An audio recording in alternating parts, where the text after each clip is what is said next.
السلام علیکم ورحمۃ اللہ وبرکاتہ۔ آج کا میرا موضوع ہے عید الفطر کی سنتیں اور احکام۔ عید الفطر جانے کے لیے عید الفطر کے لیے جانے سے پہلے کوئی میٹھی چیز کھانا سنت ہے۔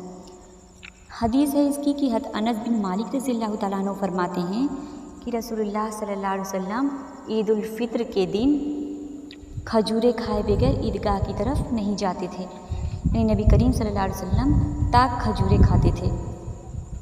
صحیح بخاری، کچھ کھجورے کھاتے تھے پھر عیدگاہ کی طرف روانہ ہوتے تھے۔ نمبر 2، نماز عیدگاہ آنے جانے کا راستہ بدلنا سنت ہے۔ اس کی حدیث یہ ہے کہ حضرت جابر رضی اللہ تعالیٰ عنہ فرماتے ہیں کہ نبی کریم صلی اللہ علیہ وسلم عید کے دن عیدگاہ میں آنے جانے کا راستہ بدل دیتے تھے، ایک راستے سے جاتے تھے اور دوسرے سے واپس آتے تھے۔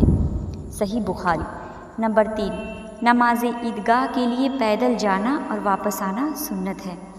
اس کی حدیث یہ ہے کہ حضرت عبداللہ بن عمر رضی اللہ تعالیٰ عنہ فرماتے ہیں کہ نبی کریم صلی اللہ علیہ وسلم عیدگاہ پیدل جاتے تھے اور پیدل تشریف لاتے تھے۔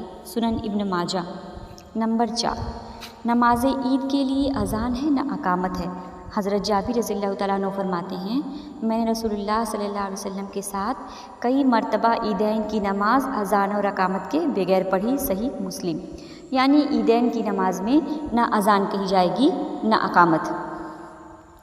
نمبر 5، عید کی نماز میں پہلے نماز اور پھر خطبہ دینا مسنون ہے، جیسا کہ حضرت عبداللہ بن عمر رضی اللہ تعالیٰ عنہ فرماتے ہیں کہ رسول اللہ صلی اللہ علیہ وسلم حضرت ابو بکر صدیق رضی اللہ تعالیٰ عنہ، حضرت عمر فاروق رضی اللہ تعالیٰ عنہ نماز عیدین خطبہ سے پہلے ادا کرتے تھے، عید کی نماز میں پہلے نماز ہے پھر خطبہ دینا ہے۔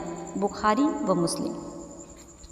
نمبر 6، نماز عید سے پہلے یا بعد کوئی نفل یا سنت نماز نہیں ہے، جیسے حضرت عبداللہ بن عباس رضی اللہ تعالیٰ عنہ فرماتے ہیں نبی کریم صلی اللہ علیہ وسلم عید الاضحیٰ یا عید الفطر کے دن گھر سے نکلے، 2 رکعتیں نماز عید ادا فرمائی اور اس سے پہلے یا بعد کوئی نماز نہیں پڑھی۔ صحیح مسلم۔